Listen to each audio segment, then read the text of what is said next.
என் அன்பு மகனே, என் அன்பு மகளே, சோர்ந்து போகாதே. எதை நினைத்து உன் உள்ளம் உடைந்து போயிருக்கிறது? நான் இவ்வளவு நாட்களாக ஜெபிக்கிறேனே, ஏன் இன்னும் எனக்கு பதில் கிடைக்கவில்லை? கடவுள் என்னை மறந்து விட்டாரா என்று உன் மனதிற்குள் நீ அழுது கொண்டிருப்பது எனக்கு கேட்கிறது. நீ மூடிய அறைக்குள் சிந்தின கண்ணீரையும் யாருக்கும் தெரியாமல் உன் தலையணை நனைந்ததையும் நான் பார்த்தேன். மனிதர்கள் உன் அழுகையை பார்க்காமல் போகலாம், ஆனால் உன்னை உண்டாக்கின நான் உன் ஒவ்வொரு கண்ணீர் துளிக்கும் கணக்கு வைத்திருக்கிறேன். திருப்பாடல்கள் நூலிலே என் தாசனாகிய தாவீது சொன்னது நினைவிருக்கிறதா? நான் ஆண்டவருக்காக பொறுமையுடன் காத்திருந்தேன். அவர் என் பக்கம் சாய்ந்து என் மன்றாட்டை கேட்டருளினார். ஆம், நீ காத்திருந்த காலம் வீணாக போகாது. உன் பொறுமைக்கு நான் தக்க பலனை தருவேன். சில நேரங்களில் நான் அமைதியாக இருப்பது போல தோன்றலாம், ஆனால் நான் கிரியை செய்து கொண்டே இருக்கிறேன். ஒரு விதையை மண்ணுக்குள் புதைத்தவுடன் மரம் முளைப்பதில்லை. அதற்கு ஒரு கால அளவு உண்டு.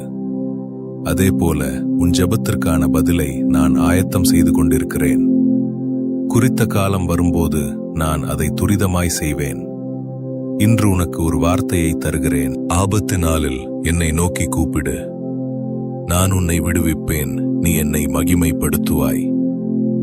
இது என் வாக்குறுதி. உன் வாழ்க்கையில் இப்போது இருக்கும் போராட்டம், குழப்பம், பண நெருக்கடி, இவை எல்லாவற்றிற்கும் ஒரு முடிவு உண்டு. உன் ஜெபம் கேட்கப்பட்டது. வானத்திலே உனக்கான ஆசீர்வாதம் திறக்கப்பட்டு விட்டது. அது உன் கையில் வந்து சேரும் தூரம் வெகு தொலைவில் இல்லை. நீ நினைப்பதை விட, நீ வேண்டிக் கொள்வதை விட அதிகமான நன்மைகளை நான் உனக்கு செய்வேன். கலங்காதே, உன் கண்ணீரை நான் துடைப்பேன். உன் துக்கம் சந்தோஷமாக மாறும்.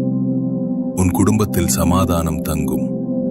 நீ வெட்கப்பட்டு போன அதே இடத்தில் என் மகிமையை நீ காண்பாய்.